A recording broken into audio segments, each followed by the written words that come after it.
Hello and welcome to the show. I'm Donnie. And I'm Nick, and today we're rambling about nightscapes and astrophotography. And we have some important news, don't Important news. We've had some contact from some of our audience and a couple of bird-related bits of news. I'm not sure we want to take my hood down. I did have it up because I was getting mosquitoes. This is the first episode where I've been attacked by mosquitoes during it, so not too happy about that. But anyway, we'll try and battle through because we're dedicated to this. But anyway, so I had an email from Michelle Chevalier. Sent us a couple of pictures, which was nice of her, what she was capturing in her backyard or wherever it was. And one of the ones was a sparrow. She wasn't totally sure which sparrow it was. She thought it was a white crowned sparrow, but it looked a little bit different. So looking at the picture, it had darker lines, but just to sort of clear up ID and to answer Michelle's question, it was a white crowned or white-throated sparrow, sorry, but they come in two variations. One has a real clean, crisp white throat and lines on its head, but the other one has tan lines, so it's like not tan as in it's the colour tan.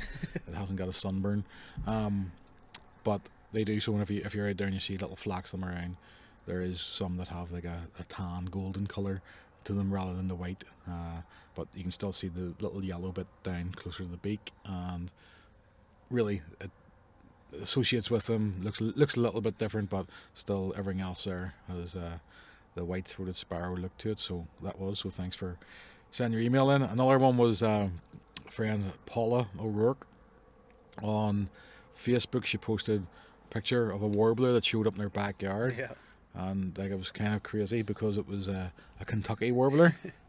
Now, any day on a good year, on any day, besides this year, except this year, that's a trophy bird for you to get at Point Pelee or Essex County. But the more amazing thing about this is Paula lives right in the city of Windsor, and she just has a regular city house backyard, but not a leafy suburb or anything, or in the woodland. So the Kentucky warbler is typically one of the skulkers, and that's one of the ones that forages around in the undergrowth, which you're always lucky to see. If you do, you can hear the song or whatever. But she had one at her backyard for like a couple of days. That goes to show the importance of backyard birding. Most of us take our time and go to Point Pelee, go to the little woodlots, Holiday Beach, the lakes around this area where we're Ruscombe Shores or whatever it's called. Is that what it's called? Ruscombe Shores. Yeah, so Ruscombe Shores. Shores, like Lake St. Clair. So little woodlots everywhere. We all dash to them to see what warblers and things we see. But if you're housebound or can't get out, keep an eye on your backyard. Have feeders out. You're going to get feeder birds. The Kentucky warbler wasn't attracted by feeders, I'm sure, but just flying over. Like these birds fly over the city. They need a break eventually.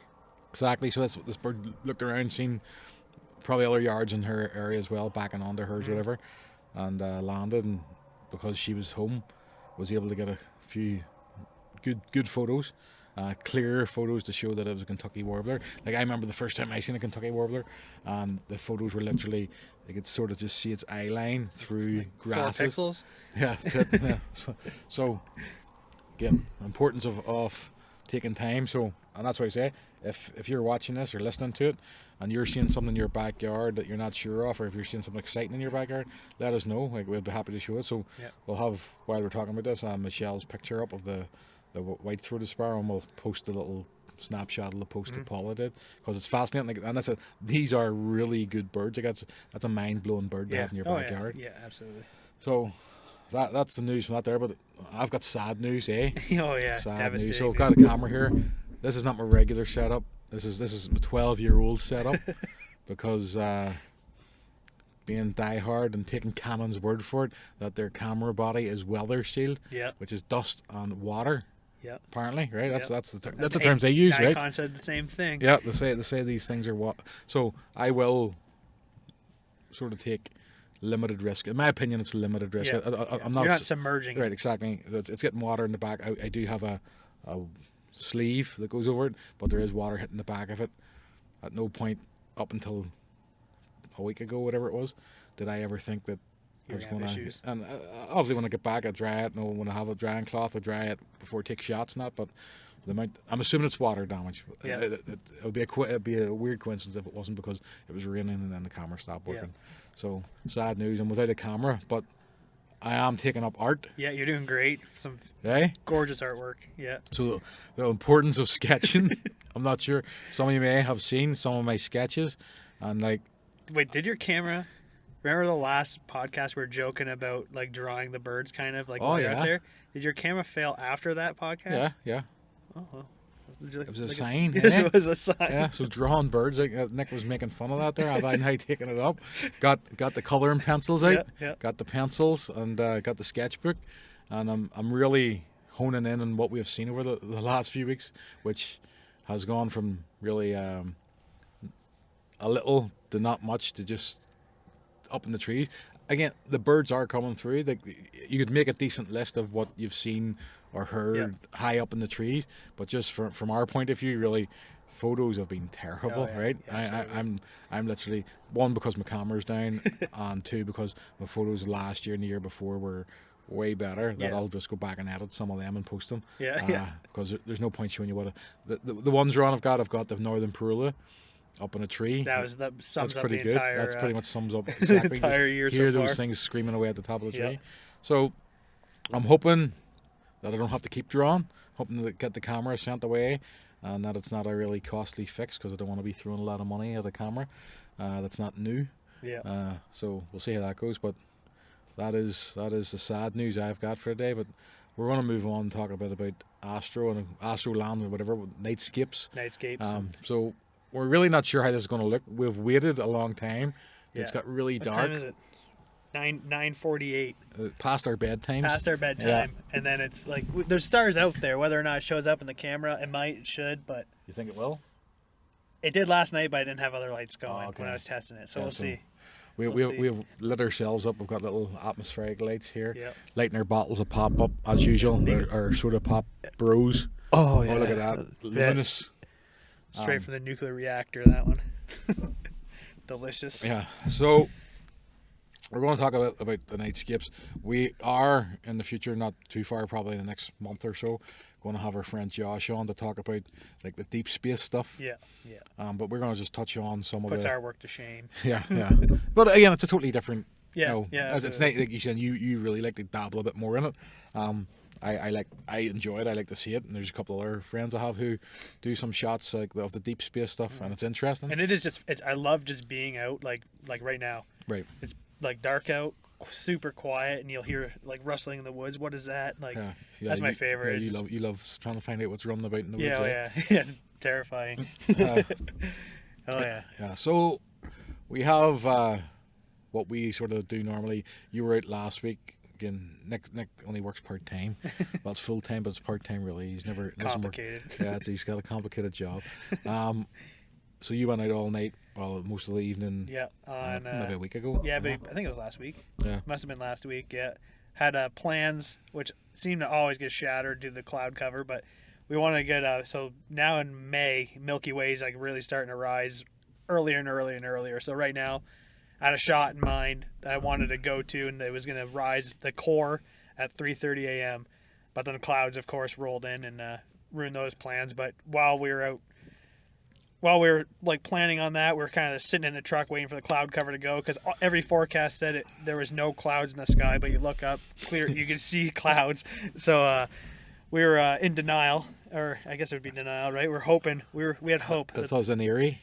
What's that? You weren't in denial. You were in Erie. Yeah, we were in yeah, exactly. We were in the Erie, but we were hoping that it'd clear up. So we were sitting at the the Guyot house there, just outside of Palmyra, and I had like a time lapse going there, which is always fun to get like the North Star, and you get all the stars spinning in it, which everyone always asks. Like that's like probably the one photo kind of genre you can post, and everyone's always baffled by it, because like you would never know.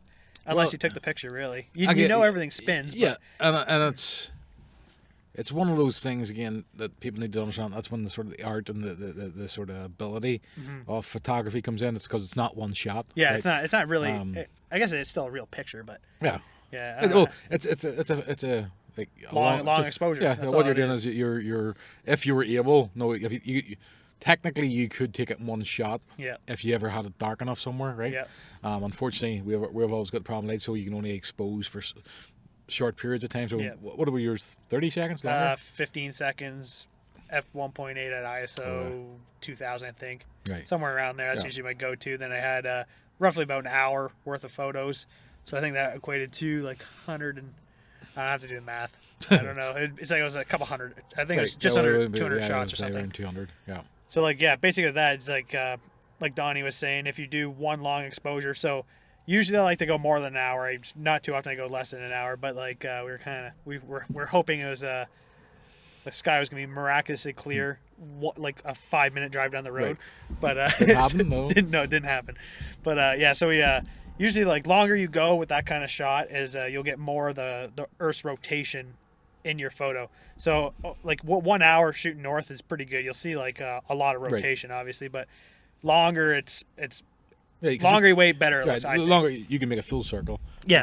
Technically, you can make a full circle with a star. So that one star is just pivoting. You can actually really quickly make one circle of the North Star. Yeah, very quickly. Yeah. So the North Star, like whenever you're doing these, you're sort of pointing. You can point south, but when you point north is when you get that big trail. When you point south, you get longer lines. Yeah, right? it looks just weird. It looks cool still, but yeah, it's interesting, but it's not. It's never going to give you the circle. It is the technique is to point to Polaris. The North Star, Polaris, and then everything else is sort of rotating around that because it's not moving at all, or the Earth spinning around with that in the center.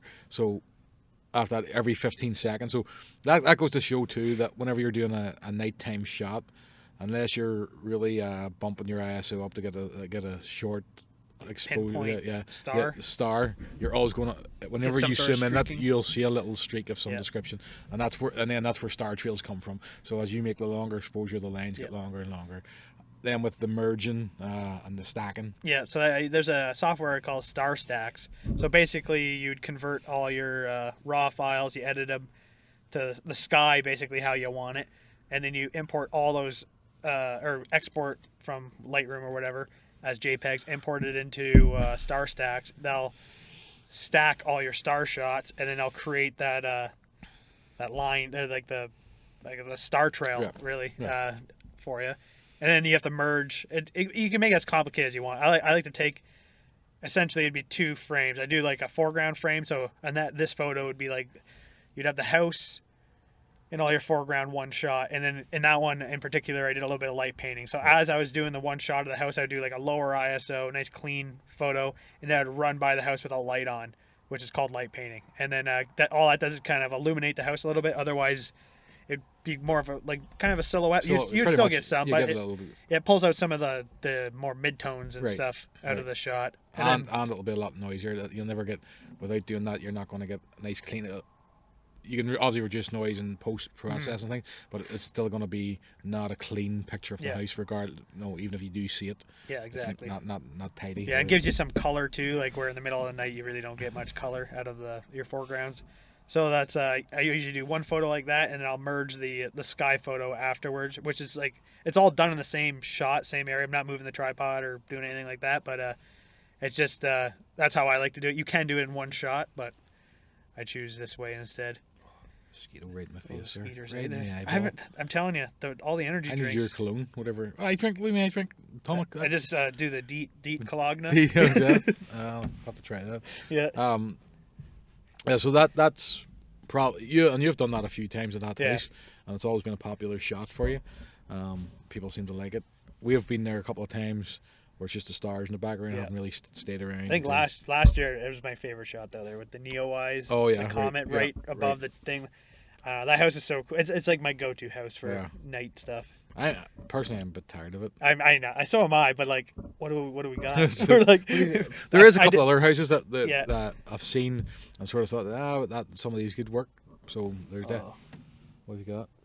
Raking down there. Raking taking our wagon. Hope not. Oh well. Yeah, hopefully we'll go down our wagon still there. We've got a wagon to transport all of our equipment. Yeah. So again, like that house it's a great house, but we've also done other places. So really, there's some things like the Northern Lights and that we in Essex County, you're not going to get the Northern Lights. Anytime you see in the news or media about the Northern Lights are so bright, it's going to be seen from Essex or you need Windsor. like a 8 or 9 kp. and plus all the other And stuff. all the lights to go out. Yeah, right? yeah. I've seen them at Lake St. Clair before. Well, but if you get right out on the edge. but it was like, you'd only see it through a camera. Like it was the most disappointing thing you'd ever see. Yeah, so it's the idea that you're going to see it. Technically, you can see it, but visibly or physically, you can't because there's so much light pollution. And it's like I've mentioned before. Almost every what's it called, Northern Lights photo you ever see All that is edited. Yeah. And it's like when you look at it with your eye, when you see pretty decent Northern Lights anyway. I haven't seen them like our friend Chase is out in like Sweden and stuff like that, and he's been pretty well as far north as you can go. It's like above your head the whole time. It's like illuminating the ground. I had never seen it like that, so I can't contest on like exactly what that looks like. Right. But every time I've ever seen it, it almost looks like light pollution. Yeah, but at the same time with him even doing it, it's still enhanced as well because the longer exposure. Yeah, absolutely. So, but like the green is like, I've never seen it where it looks green to your eye. It's it literally it looks green like this pop, but like there's definitely green in the aurora, and all the colors in the aurora. It's just like when you see with your naked eye, I don't know.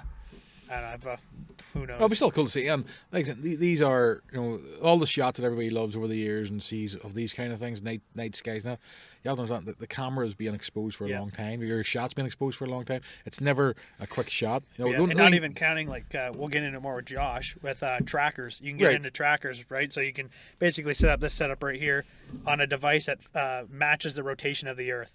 So like we're talking about earlier with the star trails. So if you do like say a 30-second exposure with this 200 mil lens, you're gonna have pretty substantial star trails. So if you put it on a tracker that matches the rotation of the Earth, you can go hours and hours and hours depending on what tracker you got. So it's like I forgot where we're going at with where this conversation start. Oh, it was about the auroras and the color. Oh yeah, with the long exposures. Yeah, long exposure. So so there is different techniques.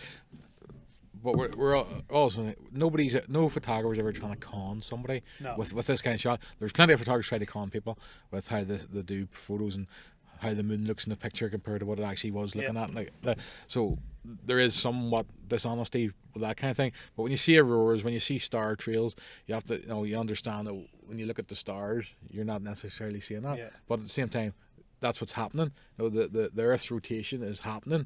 Yeah. So all you're doing is capturing that in the longer mode. Well, it's like like the NASA photos too, like from Hubble. Those are taken over the course of months. Right. Yeah. That's a month's worth of light hitting a sensor. Yeah. So that's it's nuts. Yeah. So you got the auroras, one of our night ones. Some of the things that happened during the year, like the Perseid meteor showers, a couple of other Leonids, something like that. Was the one later in the year. Last year we had the Neowise. Yeah, so again, cool. a comet that just kept coming or in the sky for about a month or so. Yeah. That was cool. It was fun to see, right? It was good to get shots. We had a good adventure on that one too. Yeah, I know it was great. Bruce. Awesome. It was pretty cool. Got to travel around a bit and chase this Neowise to see where we could find, trying to set up different shots. And again, the fun was the adventure. We didn't get the shot at every place we stopped at. Yeah. But it was good to go out and try it. Another one then we're talking, you just said about the Milky Way. So the Milky Way, we can't really shoot it. You can always see the Milky Way, but the core of it, where the main satellite is during the summer months here. Yep. Our issue with the summer months is it's the heat haze. So we're shooting over right here, especially we're shooting over Lake Erie to get it. It comes up in the south. Right. Yeah. So the pictures we get from Lake Erie are always going to be light polluted because of. It's dark with your naked eye. It kind of looks like it's dark, but you can see a yellow haze across the horizon. But whenever you're doing longer exposure again, that amplifies and you've got a big yellow line. So that's our problem down here. So that's typically why we go further north to try and get Milky Way shots. But you're saying the core, you can shoot it around here. I've seen some people with pretty decent photos from pretty much this area, but on the Lake Erie side, we're on the Lake St. Clair side at the minute. And you can cheat it too. Like if there's I'm trying to think of a good example. Like if there's a hill in the distance, you can kind of use that hill to block out your horizon light pollution, right? Yeah. And then Josh uses light pollution filters that actually will block out that wavelength of light. If something's if like they're using tungsten lights or whatever out in the distance. Doesn't work with everything's going to LED now, Oh, which you haven't got a filter for that yet? doesn't have LED, doesn't work for LEDs. But I'm sure they'll think of something if they thought of something. I don't for know. I other wonder. ones. Maybe if you do that, then The stars are gone, probably. It's LED and starlight's the same wavelength. Yeah. White. Yeah. So I like the Milky Way shots. Oh, to me it is something that you can always see, right? And it's my go-to as well. Yeah, it's cool. The aurora is good to chase. Yeah. But it leaves Prepare to be disappointed. Yeah, it leaves you frustrated and annoyed more than it excites. With the chances of seeing it around here or getting anywhere close to it. Again, there is people who live in those darker areas. Yeah. That just walk in your backyard and. Well, over time they'll get more shots. Yeah. But the down here, Milky Way is pretty good to get. You can get Erio. Yeah. I'm trying to think what will be the closest place that'll be. But there are people. Point Pelee. I've gotten like some pretty decent ones at Point Pelee, but you like you said, you still get the city lights across the Lake Erie. We got over there. Don't look up there. There's a bunch of critters in there. There's a mosquito in my eyeball. Like in Windsor, I don't know, I'm trying to think of the closest. Like anywhere along Lake Erie shores. Like I used to go behind like Ducks on the Roof there. Right. Amherst Point area. Yeah. Forgot what that little area is called there. The dike there. Yeah, I don't know if that's an official name. Well, Sunset Beach is one, right? There's two. There's the two beaches between the dike. What is that called? I don't know. Well, it's Amherst Point, really. Yeah, it's good enough. Yeah, so it's like basically like right now in May, it's like 3:30. Well, probably like 2:00 in the morning. The Milky Way cores up pretty decent in the horizon, and then further on you go until about August. August is like my favorite time because like it's usually like 11:30, and you're like it's right there. It's pretty good at night. Then from there it starts going back. By the middle of winter time, no more core. No more core. There is Milky Way. Some people will shoot it. Yeah, it's not as. It's just like a band. You get like a little band of like a star cluster of band, but it's not like you don't. The core is like it's cool. It's such a cool thing. Yeah. It's wild. And again, you can start playing with that, so you can get pretty much a basic single frame shot with that. Yeah, and it'll look fantastic. But you can also do the stacking. Yeah. I like the stack. Like I just started doing that probably last year. I started stacking, or the year before. Substantial difference. So it's like every shot you take. So it's like you shoot at that same. You take the same picture essentially 10 times, or more the better. I just do it 10 times, but just because it's easier. I'm lazy, so I'll do 10 times, and every time you do it, it reduces your noise substantially, because like noise in a camera sensor is a random artifact. Right. So it's like every time you take a photo, odds are the noise won't be in the exact same spot. So then you can take 10 shots and load it in there's a software called Sequitur, which is free. Deep Space? I don't use this one. Sky Stacker. Just go with Cicator or whatever. Cicator. Cicator. Yeah. And then you just load them up in there, and it stacks all your photos, and it aligns all, because you'll have the same issue with taking 10 multiple photos. You're going to have technically a star trail. So what this software does is it's aligning those photos so you don't have a star trail. Right. So it lines each star up individually, or not individually. Sort of pulls it back then. Keeps just. Yeah, exactly. Makes a pretty wild, pretty crazy difference. Yeah, and then that allows you to play with the light again, and this is where people sort of feel like, look at this Milky Way picture. Why is it so much different to this one? It's one because when it's one shot, there's the X amount of noise, and you're not changing anything. Where whenever you got the 10 shots, you can then do a lot more because there is totally no way noise. More data in it, and you can. A lot more depth. Yeah, exactly. You've got, so you can make the core look as dark as you want, and everything else around it sort of lighten it up, and a lot more to play with. Absolutely. So again, it just creates a more nicer, artistic, pleasing photo. Mm-hmm. So that's another one that's popular, is the like Milky Way shots. I guess some of the other stuff you could talk about with sort of nightscape stuff is like the thunderstorms and that as well. Yeah. Yeah. That's fun. We don't really chase around thunderstorms when it's during the day, It's the photos are lucky and random if you get a nice bolt in it and a daytime shot. Where when we're doing night times, like there is predicted storms coming this week, that you can then have longer exposures. So leaving it open with a chance of lightning whenever the lightning happens, you can leave it and maybe get another bolt of lightning, so you can have that one bolt. It's still exposing, and then a second bolt happens here. Exactly. You get that. You get the two pictures. You get the two bolts for the price of one picture. You can even do like almost the same idea as like the Star Trail there. You just leave your camera on an intervalometer or like your timer, and then it'll take say 100 photos of that storm, and then you can merge them all later, and you have a photo of 100 lightning bolts hitting the ground. It looks pretty cool too. Yeah. I'm excited for storm season. Yeah. Last year, there wasn't really any. Last year, did we get the barn? That was the year before, actually. Really? That's how long ago that was. Wow. Because the storms the year before were later, and that was later in the year one when we got that barn. With no storms really that we got photos of last year, right? I can't think of any. There's a couple I went out by myself. You weren't, because they were random. Yeah. There was a couple you were up north and they were down here, so I was out a couple of times. But there was a lot I seen. There's actually some I seen that would have been over your neck of the woods compared to my side of the county.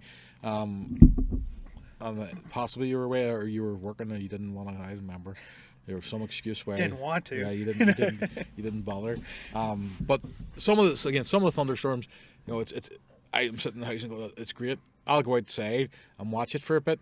See if it's totally random, like you're getting a bolt of lightning here, and then 5 minutes later getting a bolt. I go, that's too much. You can kind of predict it, but I can't say predict it even because like the second you see a storm coming and you think you have it figured out, the second it hits our river, Detroit River, there, right?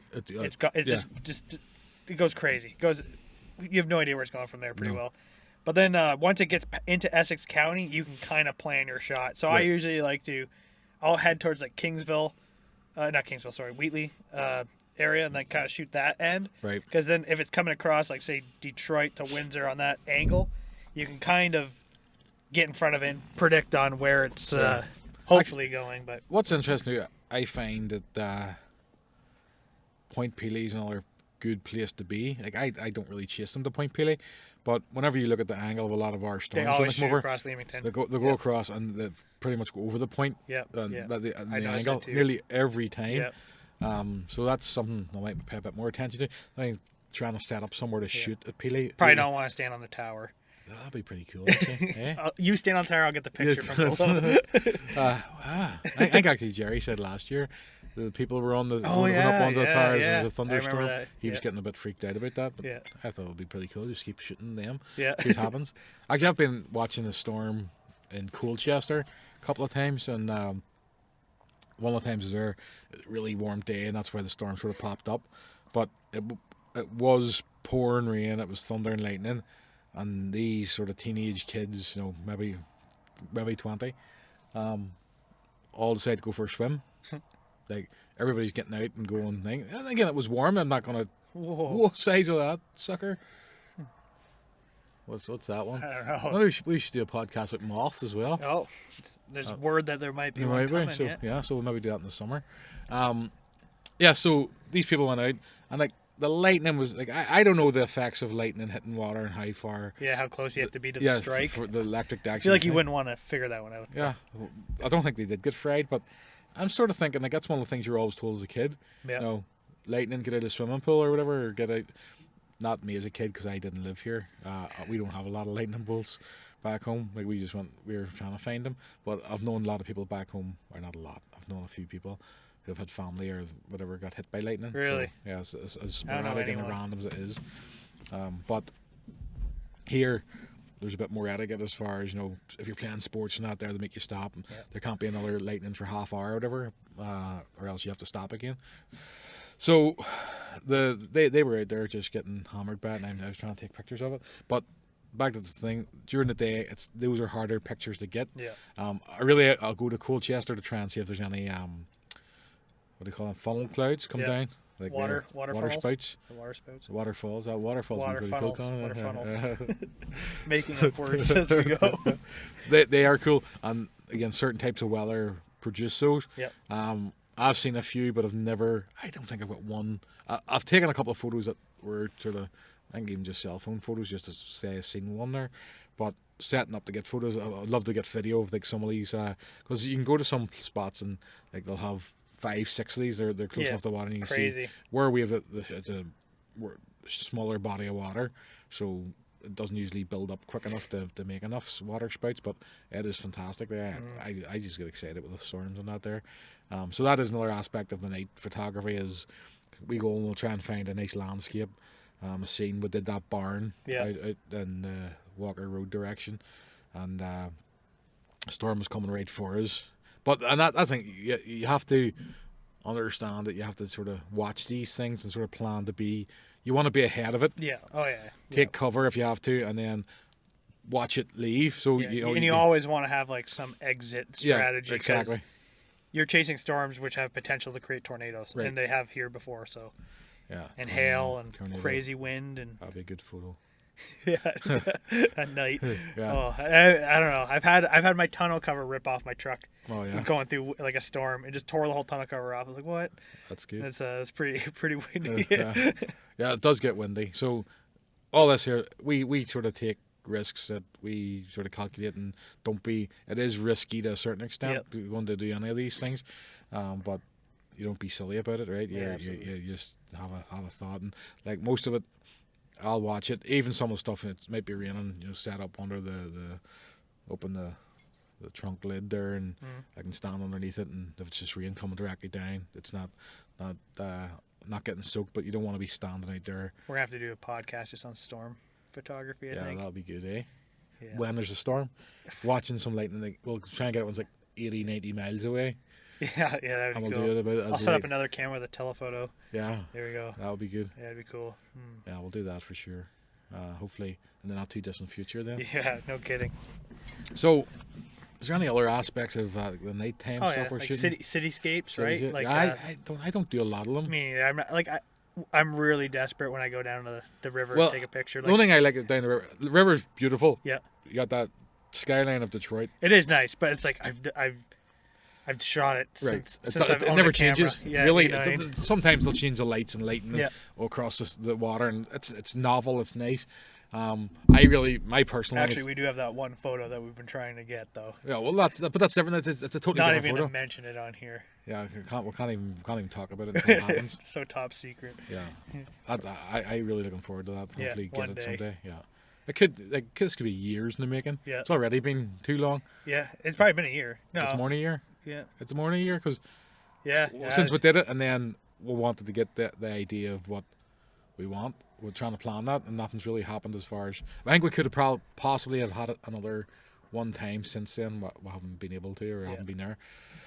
Anyway, so don't forget about that. It's top secret. But I love going down for the fireworks. I've always, ever since I've been here, I enjoy fireworks. Some people don't like them, but I like them. And but if you think about it for too long, you sort of go, that's $1 million going up in smoke. Yeah. Right. Yeah. But whatever, it's entertainment. Ford's got enough money, they sponsor it, and guess it is pretty cool. It's enjoyable. It brings a lot of people down. People enjoy it. So some people don't. Okay, well, hopefully there's something that you enjoy. It comes along, and you go right. Everybody enjoys different things. So I really enjoy shooting the fireworks. I've always tried to get better photos, and I've been down same thing, rain and that there, covering the camera up with bags and trying to get shots. But it's a fun thing to do. Getting longer exposures to try and get nice, almost like star trails with the fireworks trails. And then the pictures look like things, and this one looks like a palm tree or a heart. Yeah. A lot of these different aspects come out. Oh. Dog. Oh, just a dog. Our barred owl. First one reported down here ever. So I like doing that. So you got the cityscapes. We don't shoot a lot of them, but they are nice, and again, there's a bit of effort goes into getting some of them, and that's good. What else is there? There's a lot. And then there's even a lot of car photos. People do light painting on the car photos, right? Yeah. Which is, I got one buddy who's really good into it, and it's pretty amazing. It's those posters when you're a kid, you had the car photo on there. Those are the kind of photos he takes, and I'm like, some of the city ones are good. I like whenever it's depending above the city, and you get the car trail of light, going around a band or whatever, coming light trails coming down the street. They're pretty neat. There's so many aspects of it, and I really like equipment wise. We should probably talk about that. True.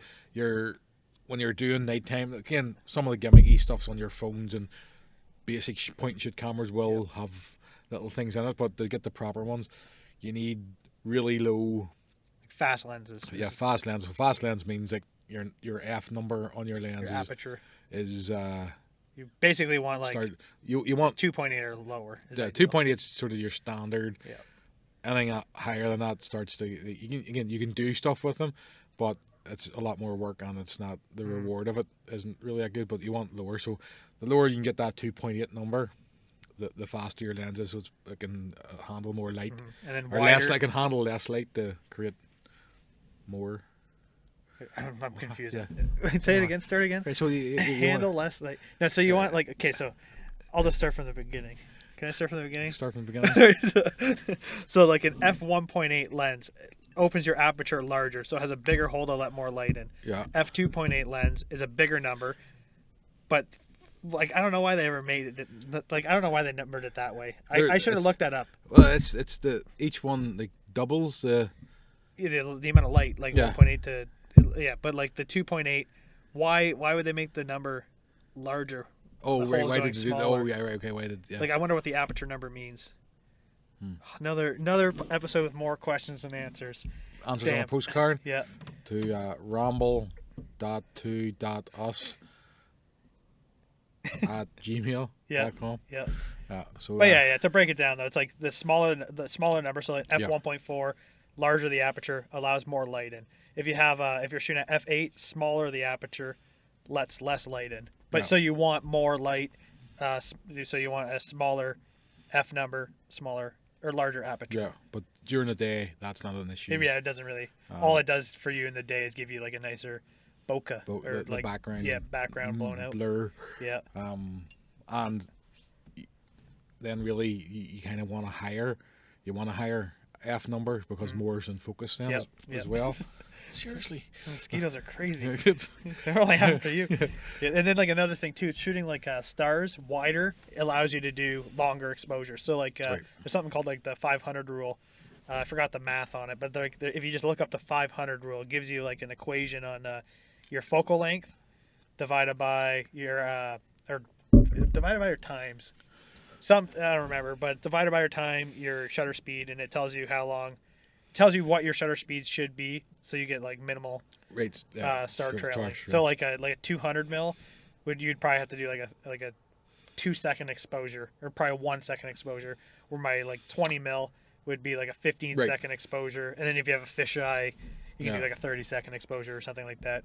Yeah. So your lenses for night sky, you want a wide lens as well. Yeah. So that's your 10 mil really is what probably the smallest or the widest one is, right? Yeah, on a crop sensor, like I would run like on my other body would be a crop sensor, and it was like a Tokina 11 to 16 mil. Yeah, I had the 11 to 6. I had the same one. Yeah, and that was like probably my favorite lens. That's a great lens. It's affordable. It's not overly expensive. Yeah, it's only you can get them on a Kijiji all day long for like $350, $400, and they're fantastic. Perfect focal lengths for astro and night stuff, and it's a f2.8, so it's a fast, pretty quick lens. Now I have like what we're shooting on right now is a 20 mil f1.8, which is like on a full frame, which ends up being like I don't know, probably like 14 mil around there, I think, on a crop body. But so I can usually get like a 15-second exposure with that, doing stars without getting any real noticeable trailing. Yeah. So that's the keys you want is lens nice and wide. Yeah. And most of them, if they are wide, they're not. If you've got one that says it's wide and it's like f5 point something, it's not. It's going to be it's probably a low number millimeters. Well, almost everyone's got the kit lens, right? Yeah, 18 to 35 18, or a 24 to 70 if you're full frame. Yeah, so people don't. 24 is a good thing, but the aperture on it'll be an f4 probably. Yeah, I think almost all kit lenses are f4 now. All f4 to some f. I don't know, my kit lens is just F4, f4 is it? Yeah. Okay. Well, I know the 24 I have is all f4, but I think the kit lens on for the Canon was always like 5.6 to 6.3 or something. My kit lens, my crop body ones, my 18 to 55 or whatever is okay. Yeah, it's like 3.5 to 5.6. Yeah. So those numbers, although don't sound like they're too far apart when you're talking about this here, doing astronaut, it's astronomically Yeah. different, eh? Yeah. It really does make a big difference. So you want your lens to be at least 2.8. Yeah. There's no you can do, like, I've done it with 3.5. Right when I started years ago, I was shooting at Amherst Point, and I would do, the only way I was able to get like cool star stuff was like really long exposures. Like you're going for the star trail. Right. Yeah. If you're going for star trail. Yeah, you can just do a really long exposure. Yeah. Because it's hard to do like Milky Way course. You can, but like, especially now, I don't know. I haven't tried. Now I'm like gonna contradict everything I said, but I haven't tried with like more modern bodies now, because like more modern camera bodies are so good at handling noise that you could probably get away with like a f3.5 and go shoot some Milky Way. Yeah. I don't know. I'd imagine probably it'd be all right. Yeah. Because I haven't tried in almost 10 years. Probably nobody's going to recommend it either, because everybody just keeps going for the new equipment, right? Yeah. So yeah. True. Be interesting if somebody is out there and they're shooting that with their kit lenses and see with a newer body. I'm gonna try that. It's yeah. gonna be a good challenge. All right. Yeah. Well, good luck. Yeah. Let me know how it works. Right? Yeah. So that's most of the sort of basics. What you can achieve. Again, if you've got questions about it, send us a message and we'll explore that there for you. We do quite a bit through the summer months when we're away on our trips and things like that. There, we will go and do astro. We'll try and sort of do wildlife and whatever landscapes. all makes day. For long weeks. It does make for makes every long, day. long days. Every day feels like it's 24 hours on the go, not just no, there's no sleep. Remember the glow in the dark UV reactive mushrooms? Oh yeah, that was pretty cool. So that was a nighttime thing with that. We stumbled across Barron Canyon in Algonquin area. Yeah. So we had the idea. We got UV lights for another little project to do at night time, and then walking along. I think I had actually seen somewhere in the internet before about fungus and mushrooms growing in the dark, so we took it with us, walked around, and we'd seen these fungus and mushrooms during the day. So we started going about them, and a few different species really lit up, which was fantastic. It was interesting. We got a few. Yeah, we weren't prepared for anything like that, so we didn't have equipment set. So we don't really have any proper. Got some cell phone pictures of it, but again, that's something else that if you want to get into, there's an avenue there if you want to sit and set light up and things, and really get longer exposures to expose them. Yeah, because there's actually like fluorescent or like what do we bioluminescence mushrooms out there that glow. Yeah, it's pretty cool. Yeah. I've yet to. Well, I don't even know what I'm looking for, to be honest. Yeah. It'd be pretty cool. Yeah, maybe if we stick around long enough, we'll be able to find some of them. Yeah. Next big into that, he's got a book on being a forager now. Hopefully I can enlighten some people, but definitely don't take my word for it. See you eat this stuff first. Yeah. If the podcast ever shows up with the one less person, it's probably going to be Nick because he ate last week. Yeah. So I think do we have any else to ramble? Well, even like now? the moon. The moon's easy, fun one. Everybody's lifted a camera. Yeah.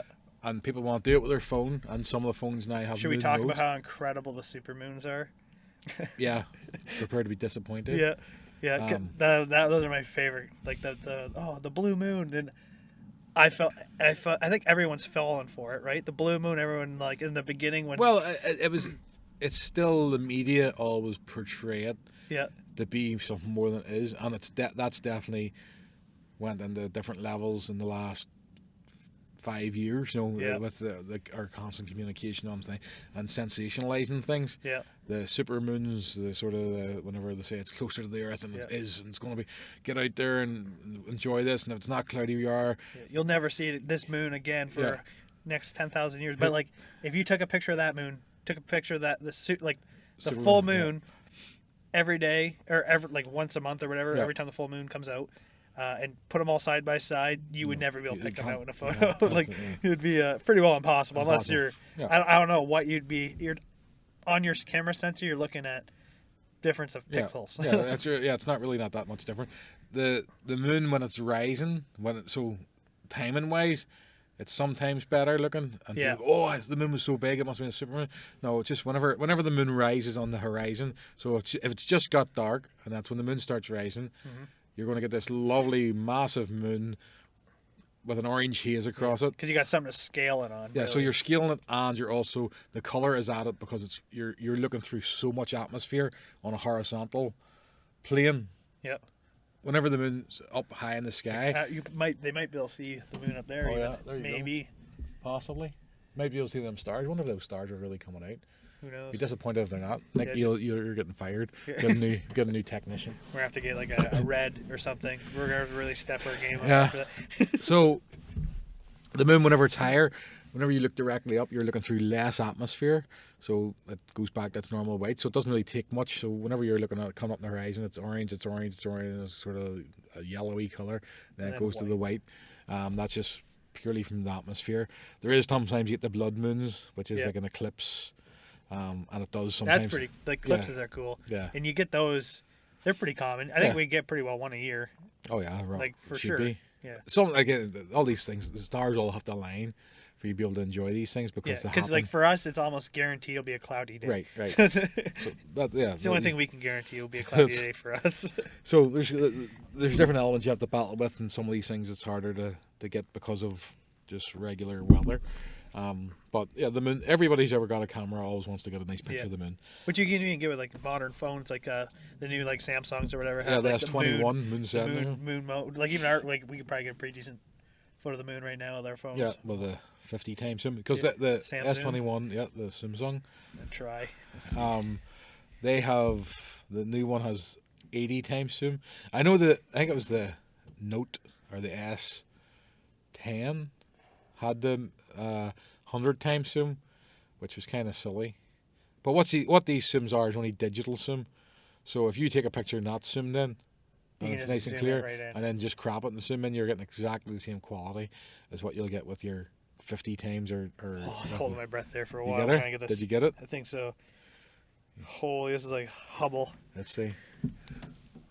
Nice. So actually, put that up. Download it and put it up. So I don't know. You'll see, but see. Well, I'll put it up. But just to show you, like, so that's just a phone. So people used to. It was always funny. What? Yeah, remember like 5 years ago, just look like a white mess up yeah. there, and you're like, what?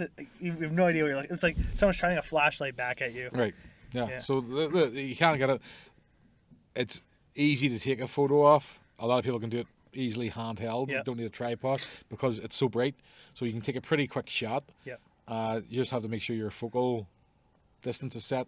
And you'll get a pretty decent shot. I've always used a tripod just because I learned that way, and I prefer just being able to play about a little bit more.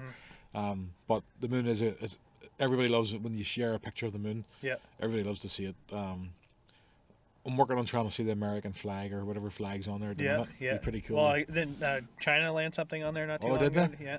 Like somebody needs to land something and have the flag on a point where you can actually Or like somewhere that you could Oh, possibly you know, it'd see be it. amazing. This is what Ford should do. Ford. Doug Ford or like Ford Motor Company? Like Ford Motor Company. Instead of the fireworks on the river. Yeah. On the moon. That would be way better.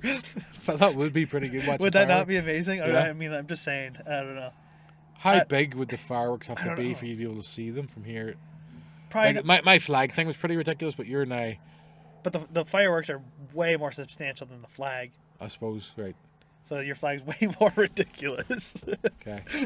Well, yeah. And up there, you got to think you could make your time detonation of your firework substantially longer, so it could just fire out in space for like an hour. It could still be going. It could still be going, You'd right? be enjoying the fireworks display all year. Yeah, exactly. Yeah. Yeah. Maybe we should sell that. Well, the best person to sell it to is probably Elon Musk. Yeah, he's down for that kind of stuff. We'll have him on next week. Yeah, maybe. so Elon, if you're watching, you want to come on, want to talk about putting firework displays. Yeah. I know you're big into Mars, but like a little diversion on the way up. Yeah, diversion because Mars is a bit further away. Don't want to go see the fireworks. The moon we can see. How about a fireworks display on the moon? Yeah, that'd be pretty next good. idea. That'd be pretty good. Okay, so maybe we'll start GoFundMe or something on that. It's probably a couple billion you need. At least Yeah, more. Well, You haven't got a rocket. Well, Elon's got the he's reusable ones now. So we just have to supply you're saying we just have to supply the fireworks, and Elon will just let us do everything else. Yeah, you just let it pilot it in there. All right. Okay, well we'll work on that idea. Yeah. Sounds like Wow, we diverted pretty good. That'd be awesome. That'd be cool. Yeah. Well, even like was it two days ago from when we're filming this, or I don't even know, yesterday. It's all a blur now. But NASA released that one rocket that released all the vapor in the sky, which was like purpley green. You're meant to see it from different areas. Yeah, right? yeah. I didn't even bother looking for that one. But has it ever been? Did it go? Yeah, 'Cause yeah. I know I've seen a couple photos of it, but Oh, it wasn't okay. like I never really looked in it too far. I've seen a couple photos, and I didn't really get the purpley green that I was expecting. Yeah, a friend did share it with me one day, and then when I looked, it said they postponed it. The Yeah, it was 17th. supposed to be the Friday. Did they let it off on the 17th? Is it 7? I don't even know what day of the week it is. I don't know. Tuesday. Whoa, be careful. Right in the year. Yeah, so I think it was like Sunday or something. They launched it, and then like last night I was shooting. You have the what's it called? Not SpaceX's Starlink there, coming across the sky. That was pretty cool. Which everyone's all worried about that one too. But we'll have Josh on there. He knows. He's more of the expert on the. It's on Starlink. Well, yeah, I don't know everything out there. He's got some. Yeah, so way more knowledge than us about that we'll stuff have him anyway. on soon. Well, I know I haven't really got any more. That's because you shoot more than I do at night time, so I can talk about night. No, but if stuff you've got all night. any more to say, if not, like I don't. I think flashlight. Invest in a decent headlamp. Headlamp is like the best thing ever. Yeah. Everybody's got a good headlamp. Yeah, you need that for sure. And so light, you need light, and some of the light painting you're talking about. So just having a good flashlight to run about and light up different objects in the foreground of your pictures. we're talking like a second of light. Yeah, that's it. Goes So if you're doing a insanely 30-second long exposure, way. 1 second of light dashed across a building, you don't see the person run across, but you see the effects of the light. So yeah, that's another good thing. But we'll be exploring this more too whenever I have Josh on, and we're going to talk a bit more about some of that. Yep. Well, Wrapping it up. Okay, so it's a good night from Nick. Good night from Donnie. Good night. Good night.